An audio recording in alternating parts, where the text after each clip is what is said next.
En esta oportunidad presentamos tercer y cuarto viaje de San Pablo. En su tercer viaje, que comienza en Antioquía hacia el año 53, Pablo, acompañado de Timoteo y Tito, decide ir a Éfeso. Pasando por las regiones de Galacia y la Frigia, animando a todos los discípulos, llega a Éfeso, donde encuentra a algunos discípulos bautizados por Juan. Estos se hicieron bautizar en el nombre del Señor Jesús, y Pablo, al imponerle las manos, hizo descender sobre ellos el Espíritu Santo. Hablaron en distintas lenguas y profetizaron. Eran en total unos 12 hombres. Luego enseñó en la sinagoga durante 3 meses, hablando sobre el reino de Dios, aunque algunos se obstinaban y se negaban a creer. Luego tomó aparte a sus discípulos y dialogaba diariamente en la escuela de Tirano. Esto lo hizo durante 2 años.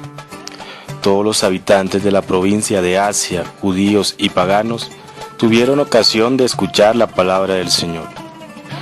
Por medio de Pablo, Dios realizaba milagros poco comunes. Al aplicarse sobre los enfermos pañuelos o lienzos que habían tocado el cuerpo de Pablo, aquellos se curaban y quedaban libres de los malos espíritus.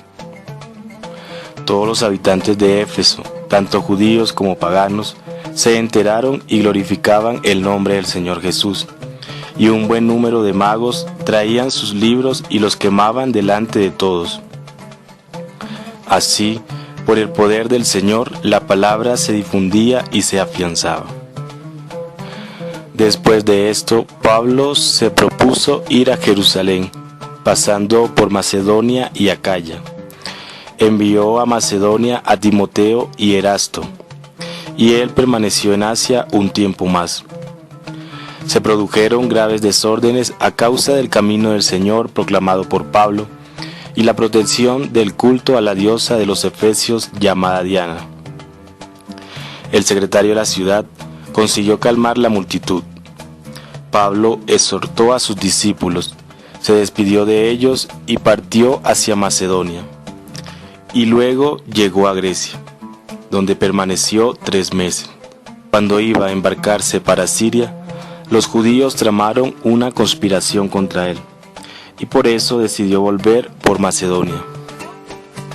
Lo acompañaban Sópatro de Berea, hijo de Pirro, Aristarco y Segundo de Tesalónica, Gallo de Derbe, Timoteo y también Tíquico y Trófimo de la provincia de Asia. Estos se adelantaron y se encontraron con Pablo, que había partido a Filipos. Pablo, que debía salir al día siguiente, dirigió la palabra a la asamblea, y su discurso se prolongó hasta la medianoche. Un muchacho llamado Eutico, vencido por el sueño, se cayó desde el 3er piso, quedando muerto. Pablo bajó, se echó sobre él y abrazándolo lo volvió a la vida. Luego de Troades, Pablo viaja a Mitilene, llegando frente a Quío. Al otro día va a Samos y después de hacer escala en Trogilio, llega al día siguiente a Mileto. Pablo había decidido pasar de largo por Éfeso para no retrasarse en Asia. Estaba apresurado porque quería estar en Jerusalén el día de Pentecostés. Luego Pablo, reunido con los presbíteros de Éfeso, se despide amargamente y con lágrimas. Después lo acompañaron hasta el barco. Llegaron a Cos, al día siguiente a Rodas y de allí pasaron a Pátara. Toma un barco que iba a Fenicia, que lo llevaría al puerto de Tiro. Allí se encuentra a algunos discípulos y permanece unas semanas con ellos. Luego llega a Tolemaida y al día siguiente parte y llega a Cesarea, donde va a ver a Felipe, el predicador del Evangelio. Permaneció allí muchos días. De Judea bajó un profeta llamado Agabo, que tomó el cinturón de Pablo, se ató con él los pies y las manos y dijo: El Espíritu Santo dice así: atarán los judíos en Jerusalén al dueño de este cinturón y lo entregarán a los paganos. Pablo estaba dispuesto a morir en Jerusalén por el nombre del Señor Jesús. Terminados los preparativos, sube a Jerusalén, donde lo recibieron con gran alegría. Pablo es arrestado en el templo de Jerusalén, acusado de predicar a todos y en todas partes contra el pueblo, contra la ley y contra el templo. El tribuno le permitió hablar al pueblo en hebreo, donde expuso el desarrollo de su vida desde la persecución a los cristianos hasta su conversión, y cómo Dios había obrado grandes milagros por su medio. Pero aún así querían azotarlo, y haciendo uso de su ciudadanía romana de nacimiento, el tribuno decide no hacerlo. Convocaron a los sumos sacerdotes y a todo el Sanedrín, e hicieron comparecer a Pablo delante de ellos. A la noche siguiente el Señor se le apareció a Pablo y le dijo: «Ánimo, así como has dado testimonio de mí en Jerusalén, también tendrás que darlo en Roma». Pablo es trasladado y llegando a Cesarea hasta el gobernador Félix, que enterado que era de Cilicia, decide oírle cuando lleguen sus acusadores, poniéndolo bajo custodia en el pretorio de Herodes. Al cabo de 2 años, Porcio Festo sucedió a Félix. Como éste quería congraciarse con los judíos, dejó a Pablo en la prisión, donde apelaría al emperador. Pablo, ante el rey Agripa, expone que a causa de la esperanza en el Señor Jesús, es acusado por los judíos.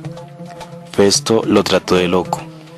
Confiaron a Pablo y a otros prisioneros a Julio embarcarlos para Italia.